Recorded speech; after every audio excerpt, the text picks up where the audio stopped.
Contre toute attente, nous voilà confrontés à une intrusion de l'armée sur la scène politique.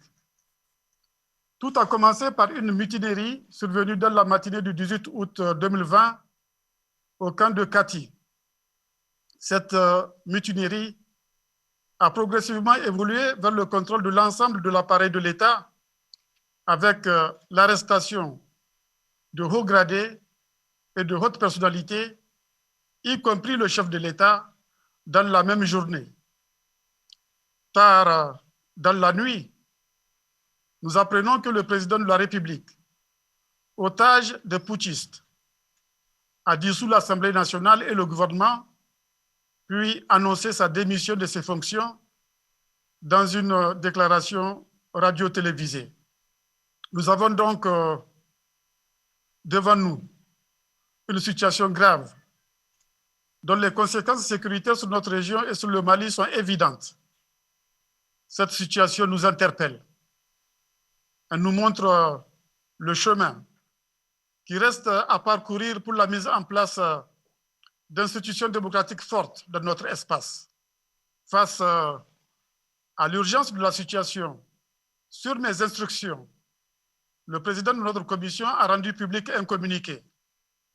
Dans ce communiqué, la CEDEAO condamne avec la plus grande fermeté le renversement par des militaires putschistes du gouvernement démocratiquement élu du président Ibrahim Boubacar Keïta, dénie catégoriquement toute forme de légitimité aux putschistes et exige le rétablissement immédiat de l'ordre constitutionnel.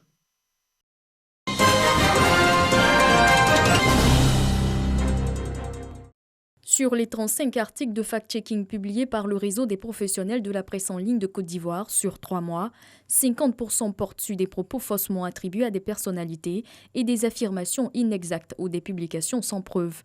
En plus, 30% des fausses nouvelles ont été publiées par des médias traditionnels et 70% sur les réseaux sociaux. C'est entre autres ce qu'il ressort du rapport final du projet Ivoire Covid-19 Check qui vise à contrer les fausses nouvelles. On a constaté également que sur notre segment, donc celui de la communication et de l'information, il y a pas mal de fausses informations qui perturbaient les populations, qui perturbaient le public, qui par moments se référaient à nous pour différencier la bonne information de la mauvaise, etc. etc.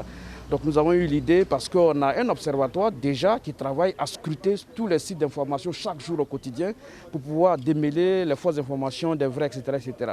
Donc on a dit qu'il fallait prolonger les activités de cet observatoire des médias numériques de Côte d'Ivoire sur ce segment-là, spécifique avec la thématique de la Covid. Donc on a monté le projet qui a été présenté à l'UNESCO, qui a vraiment trouvé que c'était un projet pertinent, qui méritait d'être soutenu et c'est ce qui a été fait. Les articles, rapports hebdomadaires de monitoring, flash info, infographies ou encore les caricatures ont permis de toucher près de 2 millions de personnes. Le réseau ambitionne de l'étendre sur la période électorale.